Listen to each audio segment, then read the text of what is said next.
বিধ্বংসী ঝড়ের রাতে রাজ্যের মুখ্যমন্ত্রী মমতা বন্দ্যোপাধ্যায় ছুটে এসেছিলেন জলপাইগুড়িতে। আহতদের পাশে দাঁড়িয়েছেন। নির্বাচনী বিধিনিষেধ চলছে, তাই প্রশাসনের মাধ্যমে ত্রাণের ব্যবস্থাও করেছেন।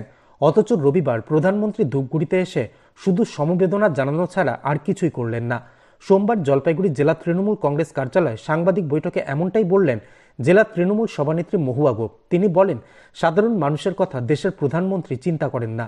জলপাইগুড়ি জেলার ঝড় বিধ্বস্তদের সাথে তিনি দেখা পর্যন্ত করেননি। অথচ গত 31শে মার্চ বিধ্বংসী ঘূর্ণিঝড়ের পর রাতেই জলপাইগুড়িতে ছুটে এসেছেন মুখ্যমন্ত্রী।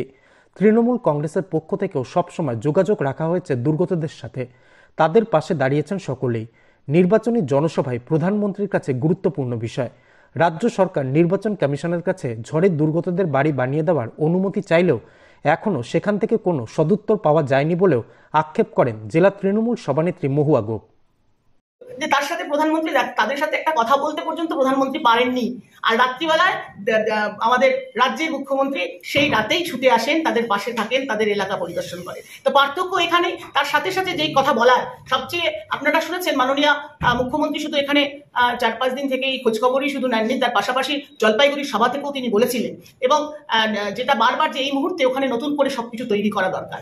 এই যে 700 ঘর ওখানে ময়নাগুড়ি ব্লক সহ আমাদের জলপাইগুড়ি জেলায় যে ক্ষয়ক্ষতি হয়েছে, তাতে 1500 বাড়ি নির্মাণ করা দরকার। এবং এটা যেহেতু এখন নির্বাচন বিধিনিষেধ রয়েছে, এই সময় তো এটা ইচ্ছে থাকলেও মুখ্যমন্ত্রী হিসেবে তিনি করতে পারেন না। তাই তিনি বারবার জানানোর পরে এমনকি নির্বাচন কমিশনকে তিনি চিঠি পর্যন্ত করেছেন, এবং জলপাইগুড়ি সভা থেকে সেই কথা তিনি ব্যক্ত করেছেন যে বারবার অনুরোধ করা হচ্ছে নির্বাচন কমিশনকে যাতে বাড়িগুলো বানাতে দেওয়া হয়, কিন্তু নির্বাচন কমিশন থেকে কিন্তু কোনো রকম কর্ণপাত করছে না। তাহলে কি জাতীয় নির্বাচন কমিশন কি প্রধানমন্ত্রীর অপেক্ষায় রয়েছেন? তাহলে দেশের প্রধানমন্ত্রী নির্বাচনী প্রচারে আসছেন, এখানে সমবেদনা জানাচ্ছেন শুধু ভাষণের মাধ্যমে, সাধারণ দুর্গত মানুষদের সাথে দেখা পর্যন্ত করছেন না। উল্টে আজকে যে মুখ্যমন্ত্রী যে বারবার করে যে অনুরোধ করছেন যে এই পারমিশনটা যাতে দেওয়া হয়, যাতে ঘরগুলো তৈরি করার পারমিশনটা দেওয়ার জন্য যে অনুরোধ করছেন, সেটাতেও তিনি কিন্তু দৃষ্টি দিচ্ছেন না। তার মানে তিনি কতটা বাংলা বিরোধী। আজকে বাংলা বিরোধী বলেই তো আজকে আবাস যোজনার টাকাটা দেননি।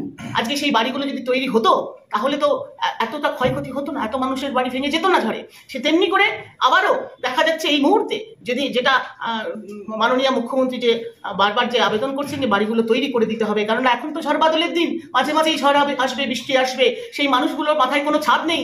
অথচ প্রধানমন্ত্রী নির্বাচনী সভা করছেন, কিন্তু নির্বাচন কমিশন কিন্তু জাতীয় নির্বাচন কমিশন কিন্তু সেই পারমিশনটা দিচ্ছেন না। এটা কি ধরনের একটা নির্বাচিত দেশের সরকার নির্বাচিত হয় সাধারণ মানুষের ভোটে, রাজ্যের সরকার নির্বাচিত হয় সাধারণ মানুষের ভোটে, আর রাজ্যের মাননীয় মুখ্যমন্ত্রী তারও অনেক বয়স, তিনিও অসুস্থ, তিনি রাতে ছুটে আসেন। Disclaimer. This channel may not promote any violent, harmful or legal activities. All content provided by this channel is meant for an educational purpose only.